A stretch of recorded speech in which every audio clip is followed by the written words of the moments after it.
Great. Hi, everyone. Welcome to our webinar about forced air evaporative cooling. Let me start off, share my screen here.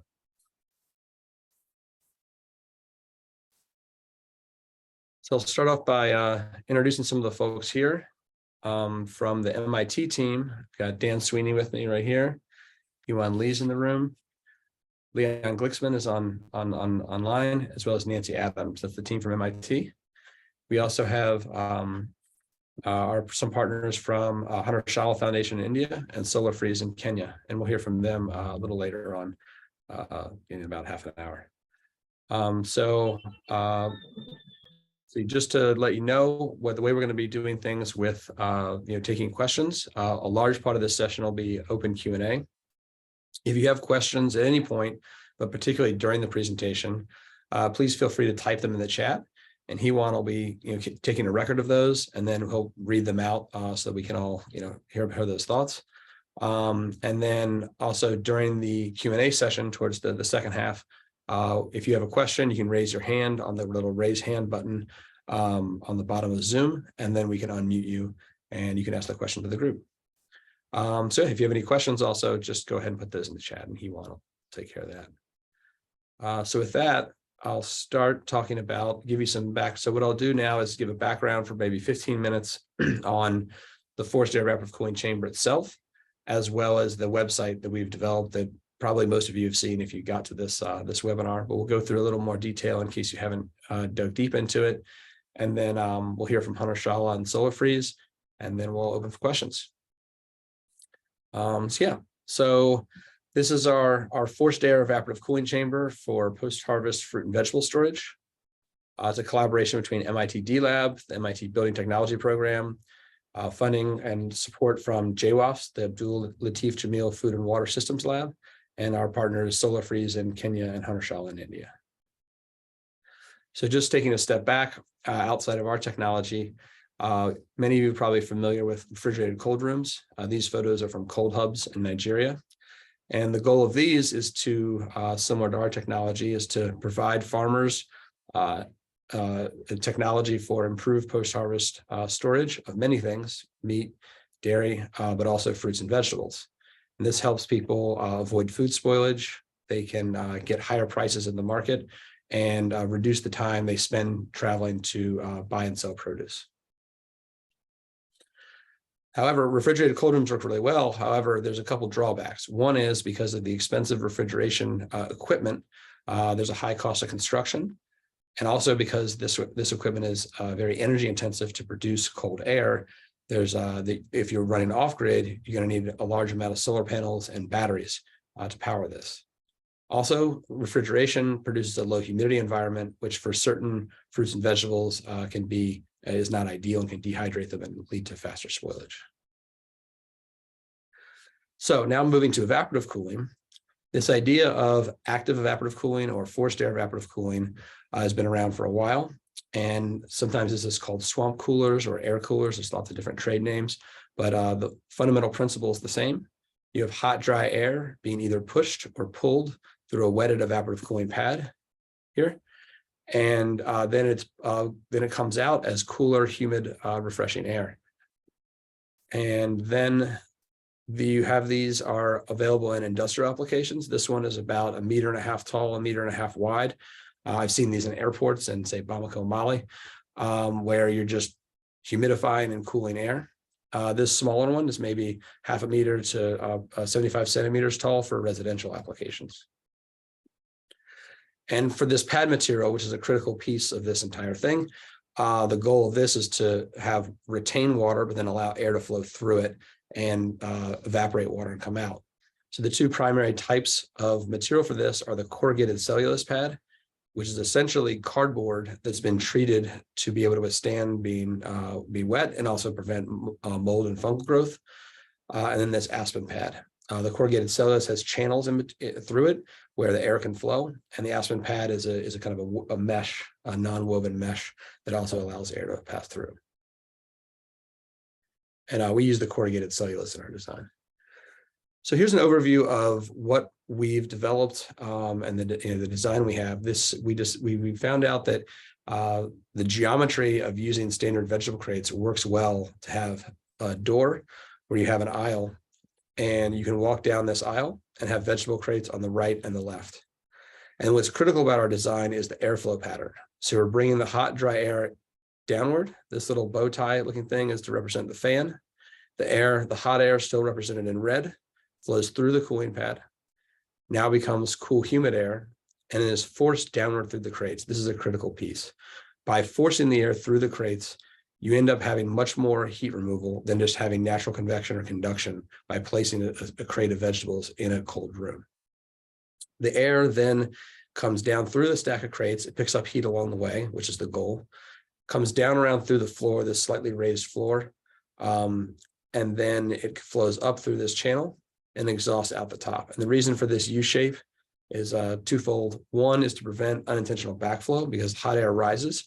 You would pull air up, which then ends up drawing air through the cooling pad again. It can also reduce the need for to running the fan with as much power. And also this layer ends up being an insulating layer. If you have air flowing through, hot air can't get through that channel because it gets swept out. And so again, just to reiterate that the forcing the air through here, not only the rapid cooling of produce ends up being a key feature of this design, particularly for pre-cooling. When you get close to the farm gate, when produce comes out with field heat, you need to cool that rapidly. I've heard statistics that 2 or 3 hours of having the fruits and vegetables sit right after harvest in the field can lead to as much as 1 or 2 days worth of degradation that could be avoided if properly stored. So we've built 2 pilot chambers, one in Kenya, one in India. This is a photograph of the one built with our friends at Solar Freeze. This is in Kobezi, Kenya, kind of between Nairobi and Mombasa along Mombasa Road. This is an off-grid system. You can see solar panels on top. You can also see these water tanks here. This is the lower water reservoir. This is the upper water reservoir. And then water is dripped down into the pads in here. On the back, this gray area is a control system. It includes all the control systems as well as the batteries for this device. And you can see these slots here on the side are where the air exhaust is. This off-grid system costs about $15,000 to construct, and that includes the entire solar PV system. There's room for optimization here. As a research project, we erred on the side of having an oversized PV system so we can make sure we can collect data, and we continue to learn both from the work in India and Kenya, as well as lab facilities here in Cambridge, Massachusetts, about what airflow is needed and when, so we can optimize the power consumption and then reduce that upfront cost. So in India, Hunter Shala Foundation constructed an on-grid system located near a produce market in Bhuj, Gujarat.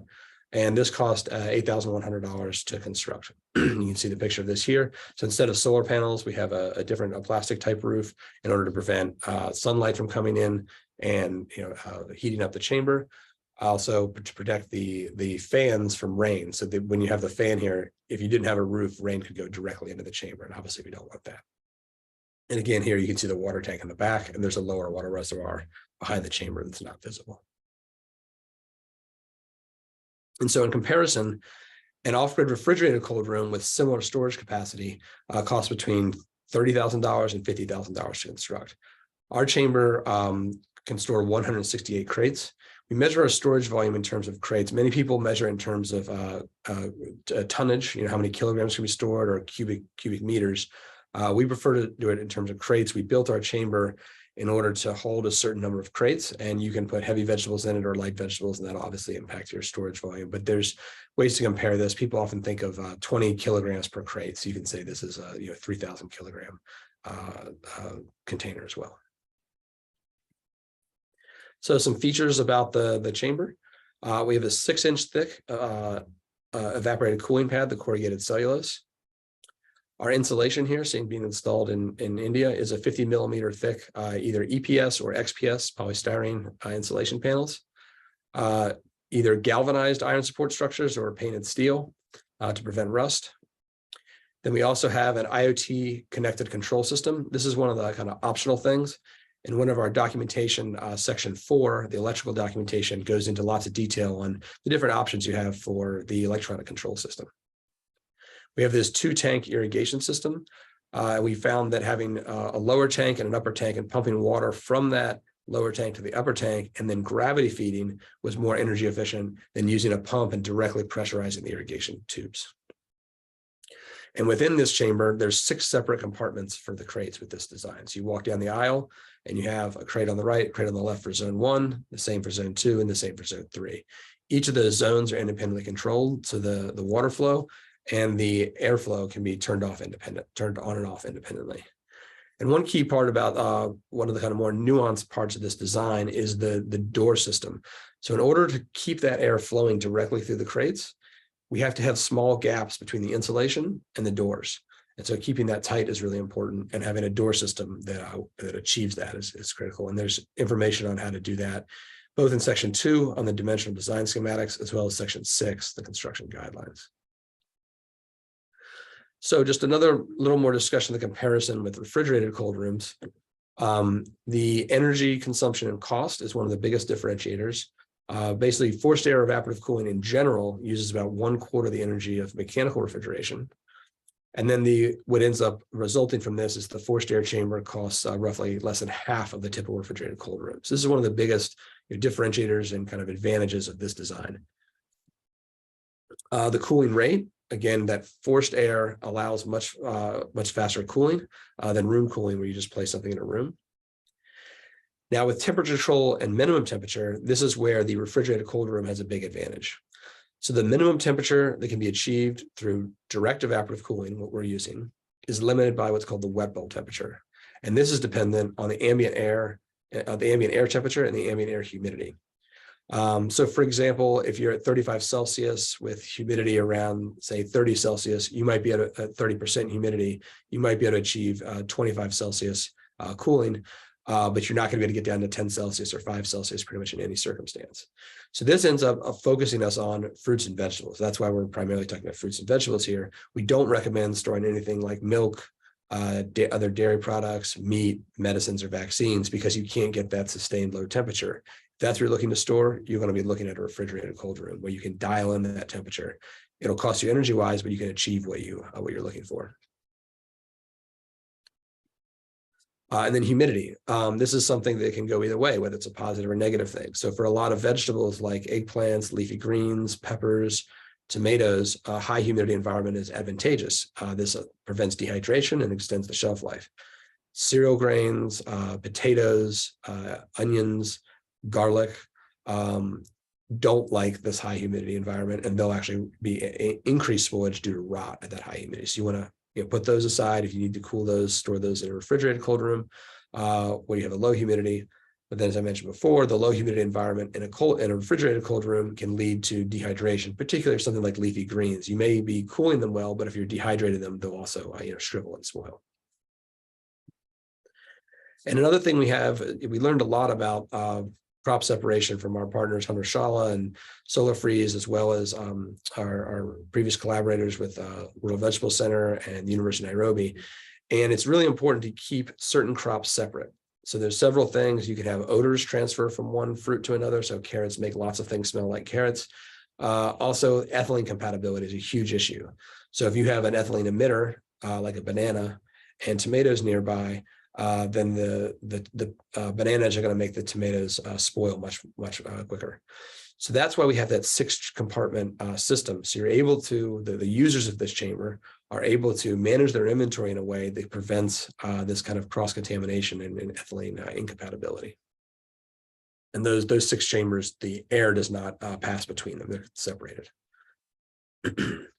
So briefly, I'll just some results from the chamber in India, and Mahavir from Hunter-Shala will talk about this more. But just to give a quick visual, we were doing tests with crates of vegetables. They're being weighed for weight loss. And this rough chart, I won't go through the whole thing, but basically in the column here, the red column, this is the amount of vegetables that spoiled after 2 days in the control. And then the blue column is in the chamber. So for instance, the spinach, 60% spoiled in 2 days when set outside in the shade, and when only 20% spoiled in the chamber. And the improvement there was 40%. So these slides in the recording will be available. You can look into this in more detail. For the average temperature throughout the course of this several day run, the ambient dry bulb temperature, the temperature outside the chamber was 33 Celsius, and the chamber inside was 26 Celsius, an average of 7 degrees Celsius drop. And for the peak of the day, this drop is much larger, greater than 10 degrees Celsius. And that's when the spoilage is the greatest. In the peak of the day, where it's super hot and dry, is when these vegetables are spoiling. And again, we're bringing the ambient air up from 45% up to 87% inside the chamber. Some data from Kenya. This is temperature data. What you're looking at here in this plot, this is over several days, but 4 days here. The red line is the temperature inside, sorry, the red line is the temperature outside the chamber, so the ambient temperature. And the blue line is the temperature inside the chamber. So we're seeing here, as you can see, again, that over 10 degrees Celsius drop on these warmer days and less so on the cooler day. And you have this nice stable temperature between 15 and 20 Celsius for fruits and vegetables, which is a good range for those. Looking at the orange line, which is the ambient humidity, you can see it dips down as low as 30% humidity, which is very dehydrating for things like leafy greens and tomatoes. And then inside the chamber, it never goes below 70 during this entire run. So that where we see this being deployed, we developed this primarily for smallholder farmers in dry regions in Africa and Western India. So you've got all of sub-Saharan Africa, sorry, not all of sub-Saharan Africa, sorry. The red and the orange regions, this is called the Köppen climate classification map. The red and the orange regions are where this is most suitable. They're the hottest and driest regions, the type of climates. It's also applicable in others kind of along this light blue and orange, these areas. So not exclusively, but this is the Sahel region right here. You have India, Western India, particularly Gujarat and Rajasthan. And of course, the Middle East and North Africa is, very hot and dry, as we all know. So these are great locations for this. And then the actual application, you can have this at a fixed location where you have farming cooperatives, produce markets, or individual large producers. Because this is made on a shipping container, it can be mobile, so you can move it according to seasonality from one location to the other. So for instance, in Kenya, the mango harvest season varies in at least 3 or 4 different places throughout the country throughout the year. So there's a possibility for that. Where we really see the best fit for this is in pre-cooling. So getting this as close to the farm gate as possible, getting that rapid cooling, removing the field heat, and then allowing the fruits and vegetables to move farther down the value chain, whether it's directly to being sold or maybe to a refrigerated cold room for longer term storage. This particular design is a bit bulky for transportation. We're already working with some partners in Nigeria and other places to think about modifying this and getting it on either a trailer or on a truck. So kind of putting the shipping container piece aside and getting it fully mobile. And that allows us to get extra close to the farm gate, as well as transport it from the farm gate to the nearest market or next step in the value chain. So now to the website. So our open source designs. What we've done, and we just published last month, the documents covering each of these topics. I'll go through those on the website, let you see those. We also have video overviews of each section. And and this is the dedicated website right here, this link, but most of you probably know that already. It's the same kind of overall website where the information for this webinar was at. So looking at this, we have our kind of title page here. We have our intro, some about, some CAD drawings that courtesy of Dan to allow you to visualize this thing as you're learning about it. Moving down, and here you have the design documentation. So if you click on here or in the top menu bar, this is where kind of the meat of the information is. We've got these videos courtesy of Hewan, and walkarounds here from Kwebezi, courtesy of Stephen. The chamber overview. So this is just kind of giving an overview of the whole thing. And then we have our 6 different design documents. We've got our introduction, our dimensional design schematics, which is mostly CAD renderings, as well as a complete set of a CAD package. So if you have SolidWorks or other similar programs, you can download this and see every single dimension of the chamber. Airflow system guidelines, because the airflow is so important, we had a specific document dedicated to that. And Leon Glicksman explained some things in the video under this section. Electrical system guidelines, plumbing system guidelines, and the construction guidelines. The construction guidelines cover the bill of materials, guidance for sourcing, and the recommended order of construction. So you click on any one of these, say plumbing, it comes to another video, see some diagrams, and you go to the bottom. So each of the 6 sections has this. I type in my email, press download, and then you get access to a PDF served up on Google Drive. And so just a brief look through of these, the introduction, they all have titles, title slides like this. Section 2 has a lot of different CAD drawings with labels and such. Let's see, section 5 has plumbing, schematics for that, detailed looks on the specific plumbing system. And the section 6 section has a list of a whole bunch of different key items that you need coming through here. And then the second half of this section is the order of construction, kind of giving this step by step. Certain parts go in first and such. So the last thing I'll mention real quick before passing over to Mahavir from Hunter-Shala is the next steps. Where are we looking to take this? Why are we doing this webinar? So our next steps are we're continuing to test and optimize the system, both in Kenya and India, as well as our test chambers here at MIT. Having them being piloted with users, and this is also ongoing, deploying with farmers and vendors and gathering data, not just the thermal performance data, but shelf life data, how this impacts the users. And then identifying additional partners, and this is why I hope many of you are here. We're looking to engage with cold storage providers who might want to build this, put this in their product portfolio, or others in the horticulture value chain, other stakeholders, whether it's farming cooperatives, individual farmers, governments, really anyone who can see value in this. We'd love to hear from you. So you can contact me or Leon Glicksman. Our emails are here. There's a contact button on the website, so it should be pretty easy to get in touch with. And so with that, I'll pass, before taking questions, I'll pass over to Mahavir. Mahavir, do you want to tell us a little bit about your experience building this chamber and using it in India? Thank you, Eric. Thank you, Leon. Actually, it's a very long support provided continuously from you people, and it's I'm audible. You can listen me well. Okay, so it's a very interesting experiment for us also, because we have never thought that such kind of very low energy efficient system we can develop. But I think with the help of MIT, we are able to do this, and we have a lot of confidence we gain because of the support of Eric and Mr. Leon sir. So our idea was basically, we were targeting 3 or 4 groups. One is like vendors, because we are small vendors. At the end of the day, when they're selling the vegetable, they have a lot of surplus material, and sometimes it's going to waste. So it is reduce the basically idea of how to reduce the waste of the vegetable and food. That's very important with the small vendors. Second target group was the farmers, because farmers, when they bring some material to the vegetable market, wholesale market, before that, if sometime market is closed or they are not able to reach the markets for any reason, so your all vegetable will be spoiled, and it's a big loss for farmers. We thought we are trying to think that how we can target the small farmers who can use this kind of facilities, and they can get benefit out of these systems. So it's very, very useful for small farmers, because where 2 or 3 farmers can get together and maybe form an association or gather, and they can use on some chargeable basis. And it's a very cost-effective system. It's a low energy consumption system. So I think it's a very, very it's a very economic kind of design which everybody can. Third group was like APMC, like there's a wholesale market where all the farmers come and sell their vegetables and fruits and vegetables there. So these are very critical places where farmers go sell through some agents, and agent buy those material and sell to somebody else.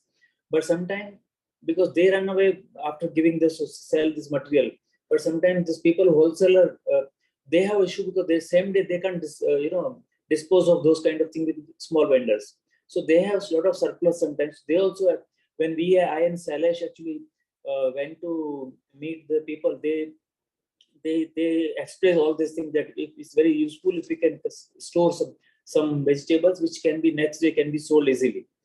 So that was the third target. The target, and fourth target was we are thinking it's like restaurant. There's a lot of community kitchens, like a lot of community-based organizations who run the kitchens. They also can use.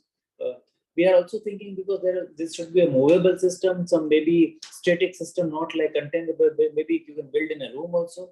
But we have the now prototypes is very clear. There's six segment, 3 segment with 1 fan is really good incremental design already available, so that can use it further. And in my team, I can say Gulal, who has really helped us to collect the data. Shailesh really helped us to, Shailesh is basically agriculture specialist, so we try to connect a lot of people who understand the vegetable issues, market. So I think this was the whole thing, and we have done at least 3 time tests with vegetables, and we find really encouraging result. Like when we tasted where in even peak summer, when the temperature is 42 degrees, we are able to get 26-degree temperature inside, even 95% humidity, which is a really good condition for the vegetable to remain fresh for 3, 4, 5, 6 days. In winter, we tested 35 degree to 24 degree we able to achieve, and 7 days the vegetables quality was quite good. Even just now we have shifted this whole container to one organic farmers farm, so where we use the bulk trial, like we can full the whole system and we'll test it that how what will be the result. So now we just put it on, instead of automatic system, hourly based system, we timer based system we put up, like 1 hour for 45 minutes is on, 30 minutes off in daytime, and the night time reverse, like 45 minutes off and 30 minutes off. So we using the only 50% time this energy in the daytime, even with only 3 small fan. So energy consumption quite very low, and I think now our next program is how to connect the government machineries, big farmers, and the ecosystem which people are who want to promote agriculture. They all kind of association of farmers, big association of farmers, they want to invite them to see this system. Already there's a lot of people are coming and showing interest. Where just now we put our system in this Ramakrishna Trust, which is organic farmer. So the people are daily, there's a I have a news that every day 8 to 10 people are coming and they want to see the system, how it's functioning, how it's working. So we're very encouraged and very thanks to MIT to support this kind of innovation, which is really helpful to the farmers at local level. And I'm thankful to all of you, and I'm thankful to my team also, who is also present, Gulal and Shailesh also. And thank you, Leon and Eric, providing constant support. Every small detail we're calling them, and throughout the 1.5 years, every Tuesday they are available for whatever the difficulties. So thank you very much. Yeah, thank you, Mahavir. That's really great insights and great to hear your perspective. And thank you and your team so much for the wonderful work building this thing, and and getting it out there, and bringing people in to see it and use it. So thank you so much. Yeah. Great. Yeah, let's hear from Stephen from Solar Freeze in Kenya.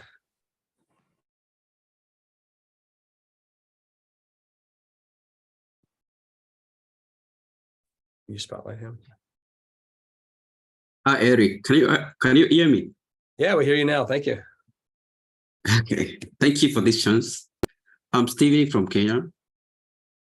So we're doing some several trials about the shelf life. We have a duration of 5 to 7 days,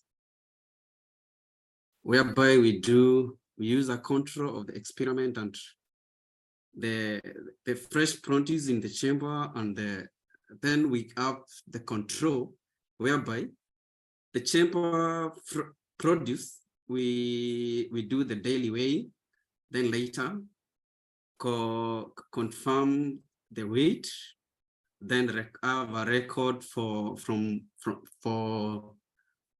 both in the morning and the afternoon here. The main use of the chamber is to store fresh produce from farmers and vendors at a particular fee. Then I have some results from the shelf life trials, whereby we managed to do several, like for example, we included veggies like the spinach, the kales, the African nightshade. Then later, we also tried fruits like tomatoes. Then I can tell the African nightshade, which we call it in Swahili managu, marked the longest fresh period of 7 days followed by spinach, which managed to stay fresh for 5 days. Then tomato is a fruit stayed for 5 days. So something to notice, cold storage rooms. Operation principles are to ensure that products are safely and hygienically. I think I have that for you guys.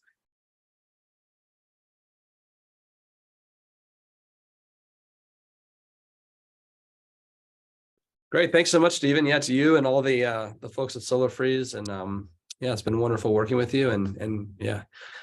And just for everyone's reference, that GIF I had playing in the background there was some photos that Stephen took of spinach over the series of I think 6 or 7 days total, just rotating through. I think we're ready for questions now, right? You want? Yeah. I think I'll say Teresa asked a question about how much water does the system use per day. We wrote that in the chat, but I'll follow up with so it's about 100 liters per day. But that's dependent on the airflow rate. So you're using the fan a lot, and also if it's lower humidity, you use more water. But of course, for that you get more cooling power. So that's nice. So another question about, does the system use hot and dry air? So the system does not work well in humid areas. So someone asked a question of using dry air. So if you're in a very humid area where the ambient humidity is say over 70% all day long, this is not appropriate for that setting, and so we would not recommend it. And so we're here to help people determine suitability first of all, and then as well as helping determine more nuanced things about identifying specific markets. I saw a question in there about figuring out if there's enough value proposition for this thing that people can generate revenue and then afford it. And that's a complex piece, and we can get more into that. But the next piece here, so this question, you want to read that? Oh, yes, sorry. So this says an interesting point on the rain. How do you deal with heavy rainstorms? How would you stop the system to avoid water from entering? And I'll take a little bit on that and pass it off to Mahavir and get his thoughts on that.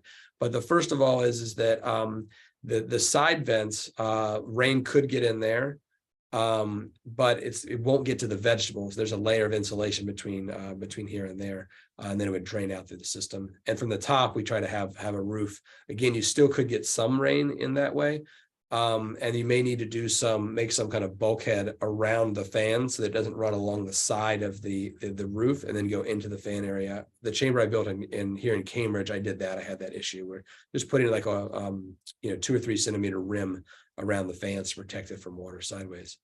Mahavir, do you have any thoughts on that, on avoiding rain if you have that issues during monsoon season there? No, Eric, we don't have an issue with rain because we properly covered this green material and sheets, plastic sheets, which is fiber sheets, which is going away from the 69 inch from the container. So whatever the rain goes is going out of the container, doesn't enter inside there. So we don't have any issue, though we have very less rain. Last time we had the good rain, but never rain enter inside the container. Great. Yeah, thanks for that. Only thing that we have to that time continue to run the fan only, because we don't need water too much, because already humidity is very high at that time during rainy season. So maybe fan can run. That is the good thing, that at least some vegetable required still the cooling and the effects. Great. Another question. Why do we choose to push air and not pull? There's lots of different considerations that can go into where it's more efficient to push versus pull. The primary reason for our perspective is where we have the way the design is, we have these outlet vents. There's 40 total outlet vents, and fitting each of those with a fan or some larger fan after that just wasn't the most practical thing. The way our design is we could get away with only 3 fans on each of the 3 zones in the center. So it's really a practical issue. And we don't have any evidence that there'd be massive improvements from doing either a dual or a pull only. And feel free to jump in, if you have any other thoughts. One other point we make is, if you had a pull system, if you inadvertently open one of the doors for some period of time in a pull system, you'd be pulling the hot air into the system, which we would not like. With a push system, The worst that happens is if you open door open for some period, you lose some of the cold air out of the system. So again, it saves in terms of performance. Great, thank you. Yeah. Yeah, so market studies. This one is a big question and a big piece of work to do in each location. This is actually a large part of why MIT is structuring. We're structuring our role is to help deploy the technology and help other organizations deploy their own. We're not looking to start a business to sell these directly, because understanding the local market and getting down to the nuances of who's the person that's going to buy it, the seasonality, all sorts of these nuances are really critical. So I guess to kind of in some ways to dodge the question, it's basically it's a very important point and it has to be looked at on a local level. And yeah, basically, I mean, there are some, to maybe get a little more specific, let's say there are some models that a lot of cold storage providers use, including Solar Freeze, of going, but charging between 20 cents or $1 US dollar per crate per day of storage in the chamber. You can use that as a rough revenue model and say, oh, if the chamber is 3/4 full for half the year, you can expect this much revenue, and then calculate that out to see what your payback period would be on the initial investment, with or without financing, et cetera. But determining whether or not you have the demand to pay that 50 cents per crate per day is a whole nother much more detailed thing that has to be done in each locale. Yeah, so mold, fungi, and fresh produce. How do you solve it? Tomatoes in particular are a bit finicky with this. The high humidity is a benefit for leafy greens, tomatoes, eggplants, et cetera. But tomatoes in particular, if the humidity gets too high, or particularly if there's condensation on the surface of the tomato, or if there's contamination, already you have some fungus somehow creeping into your system that's not clean, it's going to be a big issue. So a couple ways to address this. One is just clean. And the other is potentially blowing in every once in a while some dry air, right, to be able to purge out and not have it constantly at that high humidity. So you don't want to heat it up too much, but a quick purge of the hot dry air can run through. You may not want to do it at the highest airflow speeds, but just enough to bring the humidity down and kind of brush things off. But it's definitely a challenge. But leafy greens, we don't see too much of an issue with that. Like I said, the eggplants do very well. Tomatoes, really important produce for many locations, and they're a little trickier. Yeah.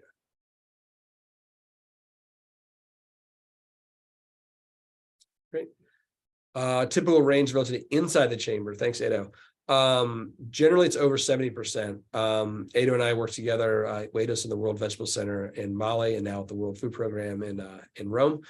And in the clay pot coolers, which are smaller, basically smaller passive evaporative cooling chambers, we'd see very high humidities, usually above 80% the entire time.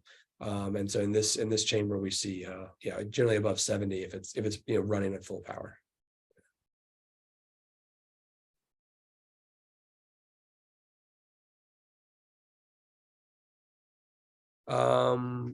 So they can be used for both. Thanks, Jen.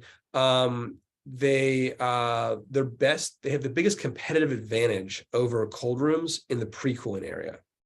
They can also be used for cold storage, but if you're looking to store tomatoes for like as long as possible to get over some deep out of the main harvest season, you want to go to a refrigerated cold room where you can get down at least consistent 20 degrees Celsius, which generally we can get with the forced air chamber.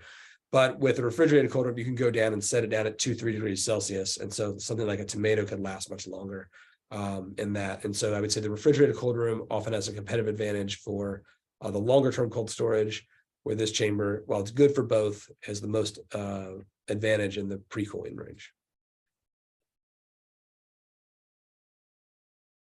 And Jen's going to be visiting Stephen maybe next week or 2 weeks from now down in Kenya to see the chamber, which is going to be nice. The word spoilage. So I think Stephen talked a little bit about this. There's a bunch of different metrics for this. One, you can go with weight loss instead of weight loss percentage threshold. Another is visual evaluation. So with the clay pot coolers, Edo, working with him in Mali, we used a system of having a panel of people who are not involved in the research basically rate the vegetables using a kind of a 10-point scale with a description along. It's not just like, oh, I feel like a 7, but you say what a 10 is, a 9 is, an 8 is, a 7 is, and then people rate those, and they do it blind. So they don't know which, in our case, we were doing 15 different types of clay pot coolers, other storage devices, including the ones sitting out in ambient. And so you basically throw a number, a piece of paper into a basket, and then the researchers then collect those numbers, average them, and give a total rating. And when it goes below, depending on the scoring system, I think we had it below a 6 was a spoilage based on the way the definitions were made. So we were using those systems now in Kenya and India, and building up a evidence base and building up a data set on what the preservation is for these things. Yeah, back to this is the question, the humid question. So just to reiterate, it's really important, is this is not suitable for humid regions. Now many places is Uganda a humid region? Well, it depends what season and whether you're in the north or the south. Northern Uganda is going to have at least 6 months of dry, and the south may have less. And so you want to look on a nuanced way. Typically when I'm working with a new partner, there's this place called weatherbase.com, and they have historical data, I think certainly over the past 10 years, if not farther.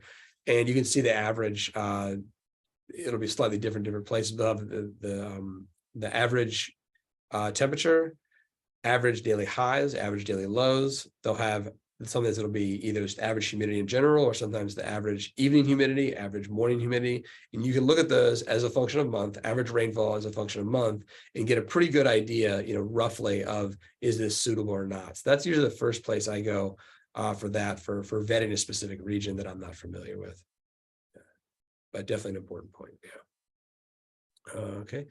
Looking at smallholder farmers and their limited ability to pay, would you be able to compare where traditional passive charcoal coolers make sense and where it would be better to shift to this tech? So this is a really interesting question.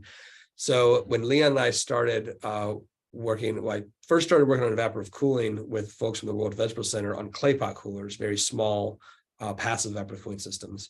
And then we started collaborating back in 2019, early 2019, with folks from the University of Nairobi in Kenya, with our goal was to improve charcoal cooling chambers. And this is what we came up with. Charcoal cooling chambers provide some value, but the cost is not that much less.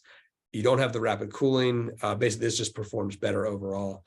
So some key issues with charcoal coolers is you have a black surface. Charcoal is black. It's your entire walls, all 4 walls are black. The sunlight's going to be hitting some of those walls, for most of the day. That's bringing in a lot of heat that doesn't need to. The water that's absorbed due to that heat coming in doesn't compensate for the heat that's coming in total. Often the way the charcoal is packed, it usually takes a long time to settle down until there's not air cracks. It's like I have photos from the inside of a charcoal cooling chamber, and there's lots of white dots, and that's the outside light coming in. So if light can come in, then air's coming in. What we find is that people would say that basically if you turn off the water flow to the charcoal cooling chamber, it's going to dry out quickly, and then airflow is going to be able to come in through that wall is essentially porous. Where like in our design, we've got a steel wall, a layer of air, another layer of insulation where we have backflow protection. So we're going to stay much more stable without having water flowing or without having the fan on. And basically, it's much more insulated of a container. Also, places like Kenya have now bans on charcoals where you don't necessarily go to jail for having charcoal, but they're discouraging it. And it's it doesn't seem to be the path forward is to continue to make charcoal for something like this. It contributes to deforestation. So we started out with, as you can tell, I have lots of thoughts on charcoal coolers. We started out looking at that, looking at all sorts of things to try to improve those, and ended up pivoting in this direction. And we think this provides a lot more value. And obviously with passive, you're not getting the rate of cooling. So if you think of putting 3,000 kilograms of vegetables in a room with only 16 square meters of passive evaporative cooling surface, which is a typical charcoal cooling chamber, and like that's not going to take you very far.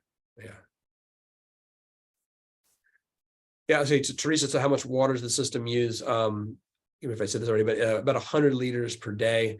And it depends on the, if it's very dry, you're gonna be consuming more, it's gonna have more evaporation, which gives you more cooling power. And then depending on how strong the fan's going, how much flow is going.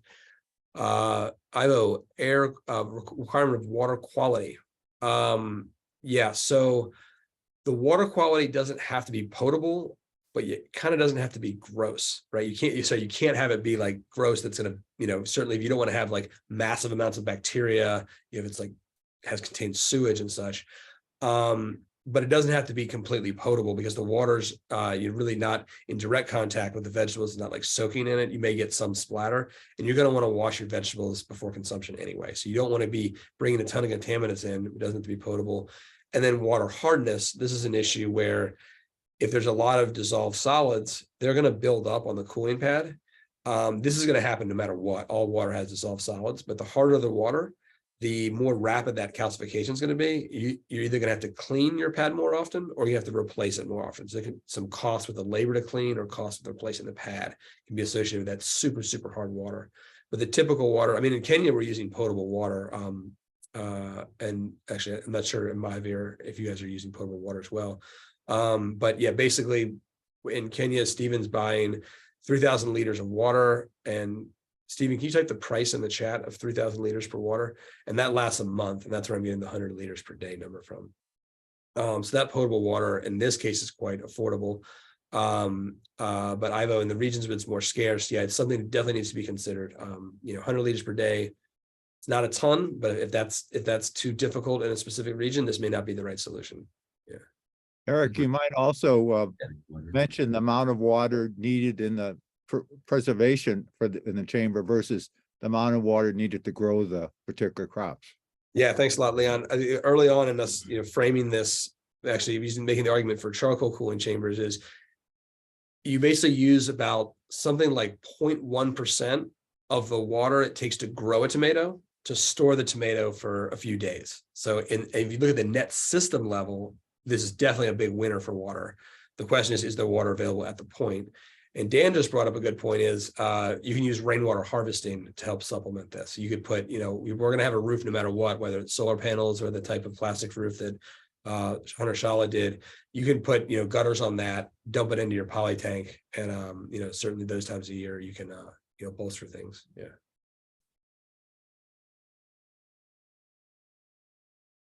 Yeah, so I addressed this a little bit already with the quality parameters. There's a bunch of different ways to do it. We're not as deep into the kind of getting into the scientific, full, scientific rigor on these chambers yet. We're just getting these pilot chambers up and running and running with those. So each vegetable is going to have different criteria you're going to want to look at. So like you don't look at wilting as much for eggplants as you do for leafy greens. You can use firmness testing, little pressure meters, almost like poking a screwdriver at it, but measuring the force it takes to break the skin for things like eggplants and tomatoes. There's a lot of different tools, but to be honest, the two that we lean on the most, both in this work as well as the work with clay pot coolers, is the weight loss and the visual assessment.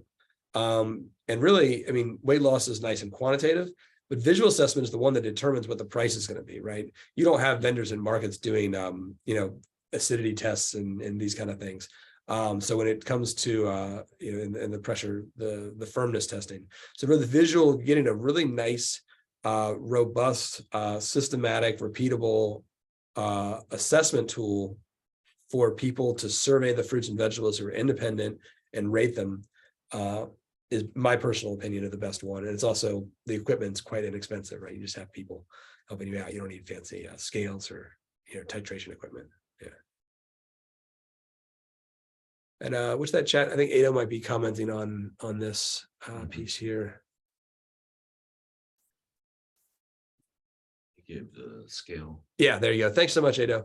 He took the scale that was developed by Cater and others is there. So we'll have that there. If that doesn't end up getting recorded, is the chat going to be recorded? Okay, great. So everyone can take a look at that. So that's the one that I was referring to. Thanks, Ada. How long is produce typically kept in the chamber? This is a question that don't have an answer for, because it's going to vary per location. So, what we're doing in Kenya and India, maybe, one thing, a few days, or more. But I really don't want to speak to that as a global use case, right? Because each individual location, really the implementer who's going to want to build these, to own it and operate it, is going to have to look at their own market assessment and figure out where the value is. In some places, you might have just storing for one day gets their fruits and vegetables out of the field, reduces the field heat. They're not sitting the whole afternoon, and then they could take it in the morning to the market while it's already cool. And that's a huge value in itself. And you're talking less than 24 hours there, right? In other cases, you may have where, let's say, a buyer only comes twice a week. Well, then clearly you're going to want, at least a half a week of storage time and the ability to maintain those vegetables for that amount of time. Another kind of way I think about this is, I've seen companies say our technology can store fruits, it can improve the shelf life of fruits and vegetables from 5 to 20 days. That's kind of a silly thing to say, because lots of fruits and vegetables have different shelf lives, drastically different. So leafy greens never going to last, 20 days like an eggplant.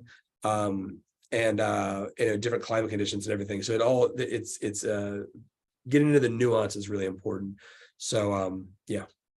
And then, so are you aware of any cool ways done before? Yeah, again, that second half of the question is really dependent on the location. But I would say that this chamber, because the biggest value is in the pre-cooling, it would be unlikely there'd be cooling before this. We'd be bringing this to solve a pre-cooling problem. And then after the produce is stored in the chamber, as it moves along the value chain, there's all sorts of things that'll happen there. Do you have cold storage or insulated storage even on a truck? And then you get it to another location in the value chain, all the way down to the retail. There's tons of different things that can happen there. So cost-effective analysis for it is in any context. So we've done the back of the envelope on where we've got this kind of between 20 cents and $1 per day. And you can run those ranges. We've got those numbers from several cold storage providers, including Solar Freeze, Cold Hubs in Nigeria, and a bunch of others. And basically, the kind of punchline is you can get paybacks on the order of 1 to 3 years on these things if they're being utilized at 50% capacity for 50% of the time. So that's not too aggressive. We're not saying the chamber's full of the brim 365. That would be unrealistic. So we chose those numbers. I think it was like 30 cents a day, 50% capacity, 50% of the year, and the other 50% of the year is just completely inactive. So yeah, with those numbers, we feel that was actually early on in the project, before we even started making pilot chambers. We've been doing these kind of cost-effective analysis. And then it's all about, can you get someone to pay that? And I'm certain that in some contexts, that'll be an easy payment mark to make. And in others, it might be more challenging, particularly if the seasonality of the harvest seasons, if they're very seasonal and you have huge dead time. So if you only were looking at mangoes in Kenya at one location, you're only going to be operating for like 10 weeks. It's going to take forever to get payback on that. But if somebody in the other seasons is growing tomatoes and there's enough demand for storage that can keep you half full for 4 months a year for tomatoes, and then leafy greens year round for a little bit, you can start to put together a business case that'll get that payback. But yeah, so I like to think of that, per crate per day storage fee is the easiest way that I think of to, do the cost effectiveness analysis. Great, thanks.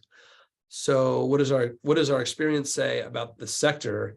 It's a near total focus on the use of high power condenser-based cold rooms, even for applications largely working to remove field heat. And you want to finish that, Ewan? And Leo, yes. So I'm asking to see the overall potential role you see across the spectrum in these pre-cooling cold chain applications. What value do you see in greater signposting or information on these issues for donors and others who are heavily investing in piloting in off or weak grid cold storage solutions? Can you pop back to 14A and I'll address that? Yeah, so I think that the reason there's a very logical reason of why the starting point would be these high-powered refrigerated cold rooms. It's because we know they work, right? We've got refrigerators in many places in the world. This technology has been developed for, what is it, going on 100 years now? There's been a lot of innovations in the past 10 to 20 years, not just for fruit and vegetables, obviously, but for, home systems, home and industrial systems. So it's a known technology that does the job. And then the only real downside is the cost, right? And so now we're in our case, we're here trying to bring something that's different that can improve the cost. Yeah. And so then even for applications removing field heat, I think it's just a matter of as the sector evolves, hopefully this and other solutions can provide lower cost areas, and removing that field heat, I think, is really where the opportunity is here.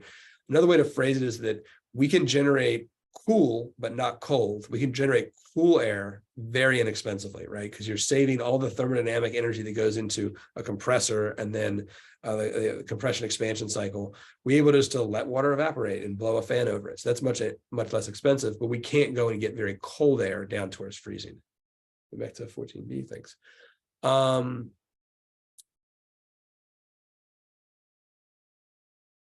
Yeah, I mean, raising awareness is huge across. I think there's several angles. I mentioned who we're looking to engage with in this is cold storage providers. That's one of the first people I think of. People that already, and this ties back into the several questions we've had about how do you identify the right market.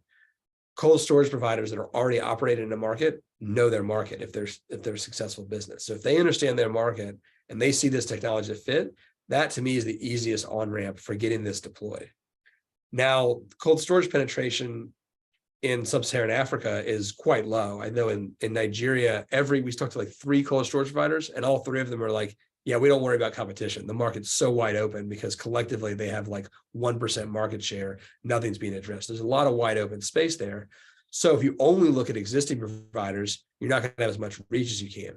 So can we reach out to donors, governments, NGOs, the type of NGOs that are putting together grants for, say, USAID or the UN or the World Bank, get this solution in the mix, get this into those proposals so that it can start to be invested in by, again, whether it's the multilaterals, the bilaterals, or other investors, private investors could get into the game on this. So that's kind of the way I see that. And Leo, I'd love to hear any of your suggestions on that, either now or in the future.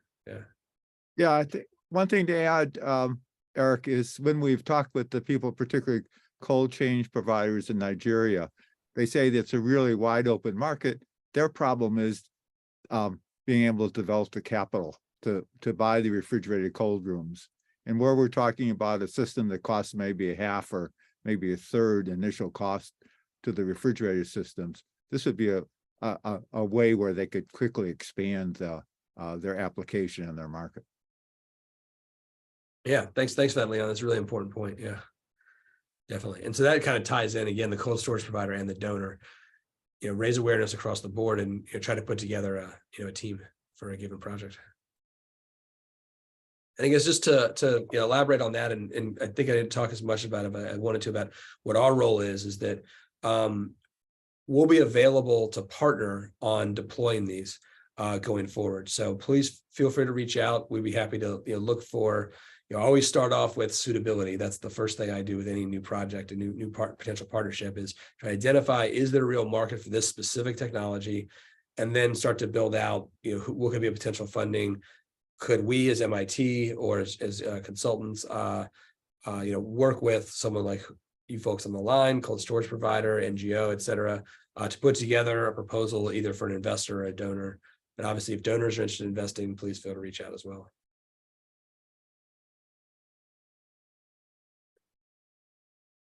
No. Can the system be used to freeze pulp at -18 Celsius? I'll give a hard no on that one.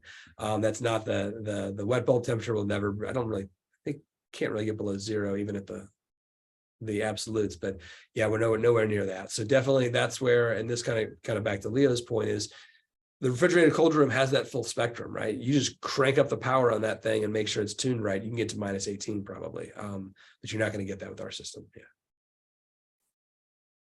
That's the last question. Great. Yeah, any more in the new chat or no? No. Sorry, hopefully I didn't talk too fast there. Yeah, so I think we still got some time. We said till 11:30 on this, so we're here. Yeah, any follow-up questions?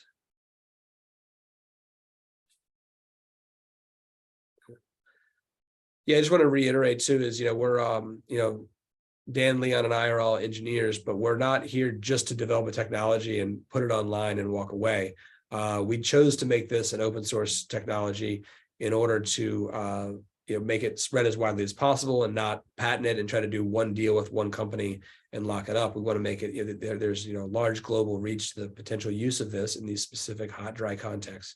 But we're here to continue to help, not only with the engineering side and help with construction, which is certainly something we're willing and able to do, but also we've gained some experience throughout just working with our different partners, Solar Freeze, Hunter-Shala, and several others in several other markets about how to identify the deployment strategies for this. And so there's a lot of different options there, and happy to work through all that. So yeah, reach out. Yeah, I got you. Ado, so technology. No, currently we only have these two pilot chambers in Kenya and India. We had one in Cambridge, the original. So during the pandemic, I bought a 10-foot shipping container here in Kenya so I could work out here in Cambridge, so I could work on a prototype because I couldn't go to Kenya during the pandemic. So we had that one. The weather's not great here in Cambridge for it. We only get a couple, maybe like 8 to 10 weeks a year where it's useful. So we decommissioned that to make more space. But we are very eager to build others, trying to work with some folks in Nigeria and Mali to branch out and have new things there. Yeah, it's good. Give Mahavir the. Yeah, go ahead, Mahavir.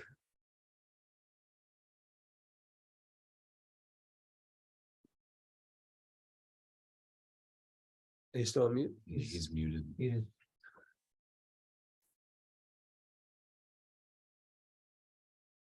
Still muted. Yeah. There we are. Great. Go for it. Yeah. Yeah, the other thing is, Eric, because this is very decentralized method, like cold storage, people has to go far kilometers to put their vegetables and fruits. So there are a lot of investment on transportation also, where this system can be kept very near in their vicinity, so they can use more efficiently. The cost effectiveness is quite high because I think we calculated that hardly it requires $80 to $90 of electricity per month, not more than that. And one person who can manage to run this thing, which is again maybe not more than say $120. So maybe $200 a system can run for three-ton system easily in a month. So it's quite efficient, decentralized. People need not to move their stuff from one place to other place by transportation to the cold storage. Everything can be saved here. So there's a big potential of this thing, and it's very robust, maintenance very less compared to this cold storage, which require huge maintenance cost always. Where here the capital investment is very low at the affordable at the lower level of the farmer, where small farmers can unite and use to get it at advantage. So that is, I think, benefit of this system, which I understand from the till now what we operated. Thank you. Thanks a lot for that. Yeah, great to hear. Well, yeah, I think we'll turn it over to Leo. Leo from the World Bank has some points to elaborate on. So yeah, Leo, take it away. Thanks. Hi, everyone. Yeah, it's so thanks, Eric. We've been in touch for some years now, in acknowledgement of the how innovative your work's been. And I'm a consultant working both, so I'm representing here on the call. There's the SMAP program supporting the World Bank operations in cold chain, mostly from sustainable energy access point of view, but working closely with agriculture colleagues. And also I work with the EST program, which is one of the co-leads of the Efficiency for Access Coalition and the LEA, Low Energy Inclusive Appliances program. So all of that said, I think the key point I wanted to bring up here is I'm not sure how many we have, and maybe after the call you might be able to get a survey of what kind of spread you've got of people attending from donor programs, those private companies, potential impact investors, etc.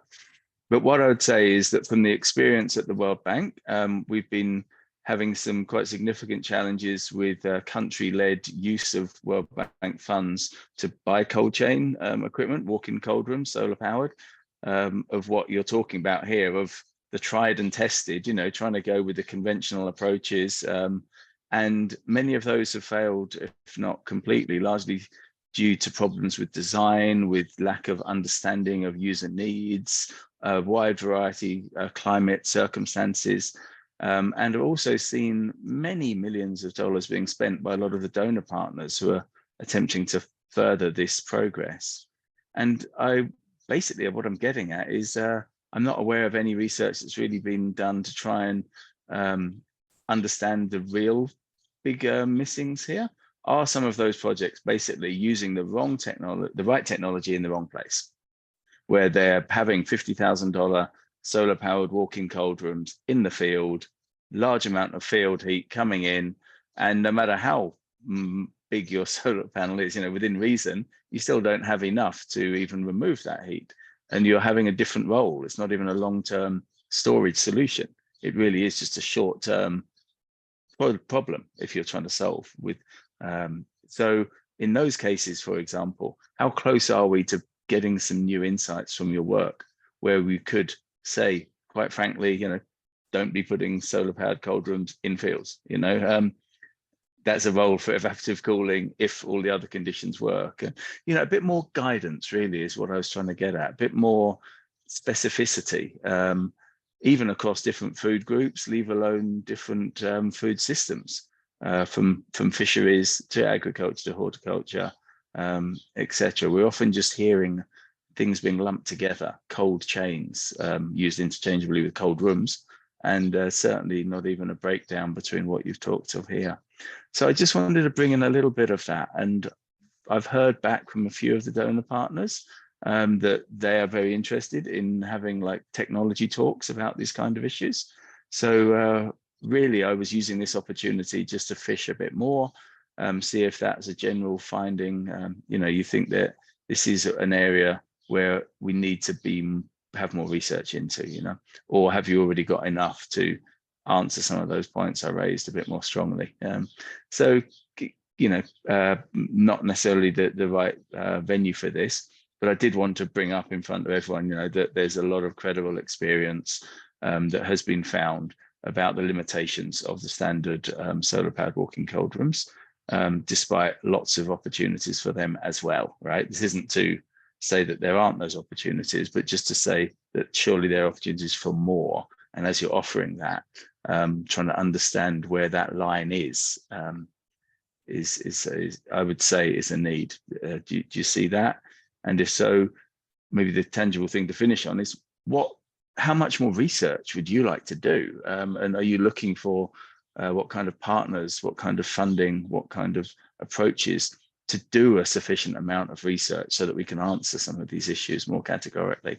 But either way, I'm sure that from what I've seen, there's great potential here, and look forward to being able to integrate that more fully into the programs I support and work with you more on the same. So thank you and the team. It's great to have this real thorough practical insights you've shared.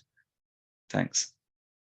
Great. Yeah, thanks so much, Leo. I think I totally agree that there's a need for more research in this area. The cold storage providers I talk to, there's questions that they don't have the resources to answer on their own. Our team was not focused on that broader research. We were kind of we're developing it. We started off, like I said, looking to improve charcoal cold rooms, starting off in Kenya, understanding the ecosystem there, kind of built this out. And what we've done, the bit that I've talked about trying to understand markets, I basically kind of say it has to be done locally, right? And identify that kind of piece by piece. And whether that's locally is for a very, like one county in Kenya or one, a portion of a state in India, or whether it's done on a national level, I think it's going to depend on the resources of who wants that data, right? And so is the national government going to want to get that data? Is the World Bank want to get that data, the UN, and such, the USAID? And so who are they going to fund for that? I think there's certainly folks at MIT who'd be interested in this. And I think at times I would be interested in doing that work. Currently, right now, a little more focused on deploying this technology and working on the more practical application side.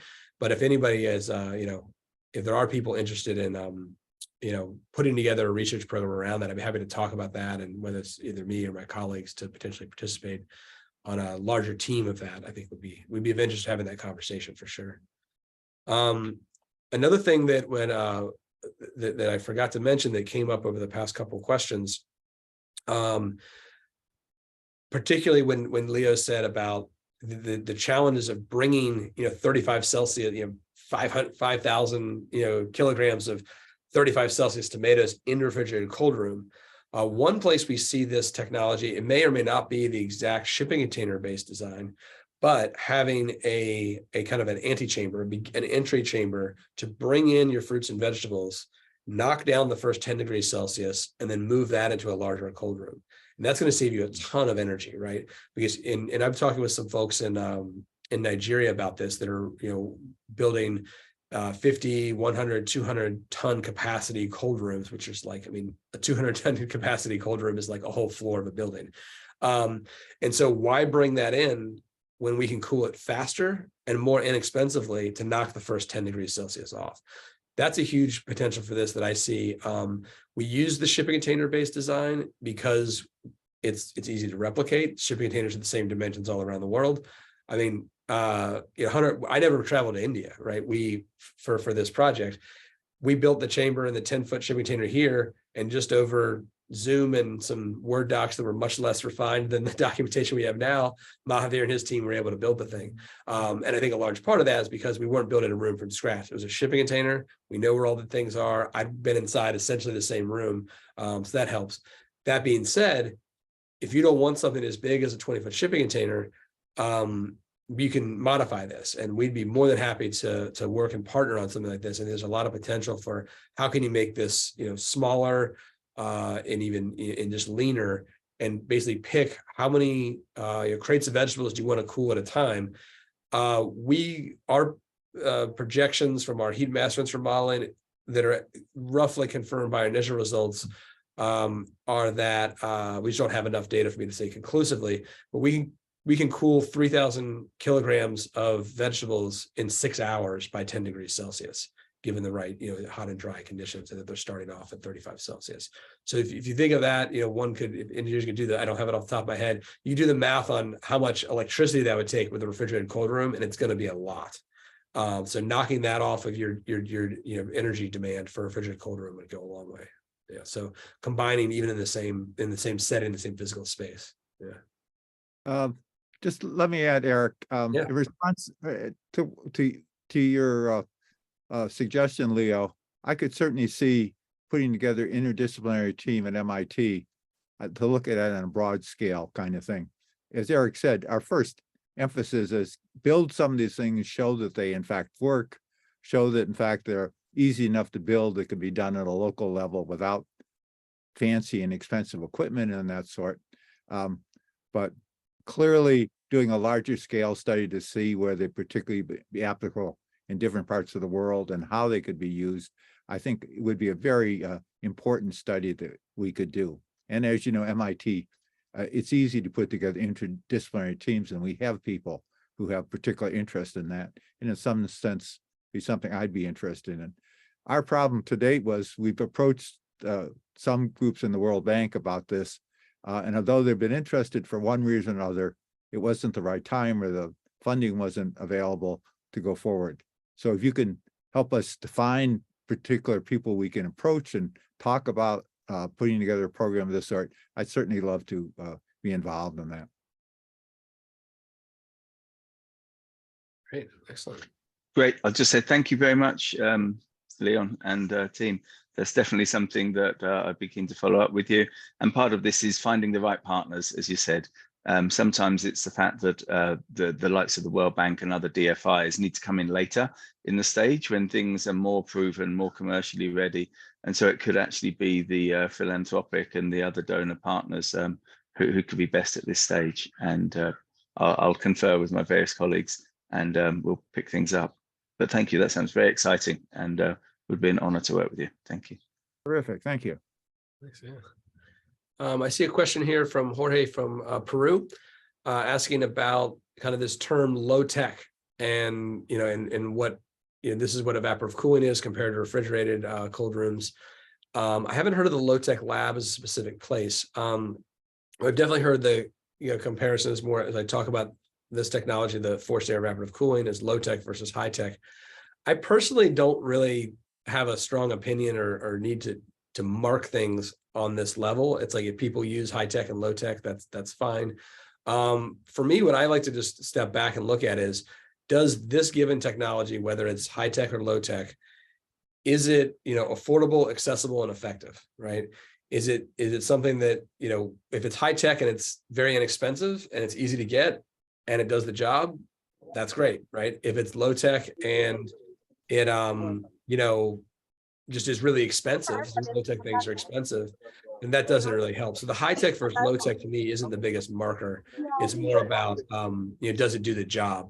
But I do think there is a useful classification just for helping people think about high tech and low tech, but it's not the end all be all. Yeah. We've got one.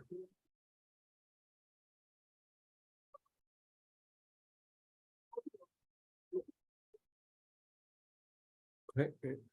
Yeah, sorry, Raphael. If hopefully with the recording, you'll be able to pick up the participants. So yeah, please check back in on the website. It'll be the same tab, the webinar May 17th tab. We'll leave that up there for a while and put the recording there so everyone can access and hopefully hear if they've been able to live. Do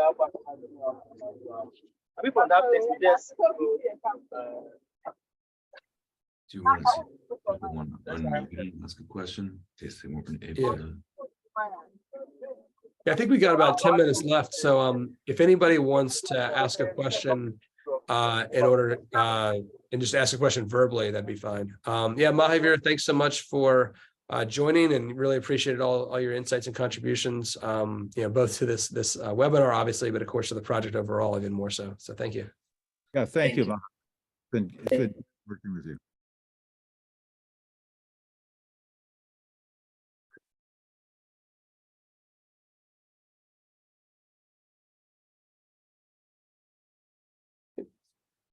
Anything else? Well, yeah, if there's nothing else, I think we can conclude. Thanks so much for all the great questions. It's wonderful hearing all these things and getting to talk about the applicability and where this thing is useful for. So yeah, as I've said multiple times, feel free to reach out. Through the website, there's multiple ways to contact us. So yeah, we hope to hear from you. Hope to work with some of you. Yes, the recording and slides will be available on the website on the same May 17th webinar tab. And I'll just go ahead and share screen for this one.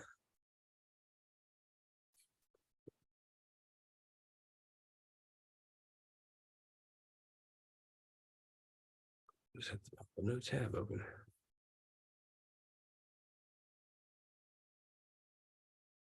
So right here, webinar May 17th. If you click on this, currently it has our Zoom link. We'll take that Zoom link down and put up recording link. And then it'll be available. Yeah. We'll try to, Hiwa and I'll figure out what the best format for that is to make sure it's not too much download data capacity for people, give options for resolution. Yeah. Great. More chat. Yep, there it is. Thank you. Cool. Yeah, thanks everyone. Yeah, we'll conclude there, but I'll stay on the line in case there's any other, last questions. But yeah, thank you so much. Thank you.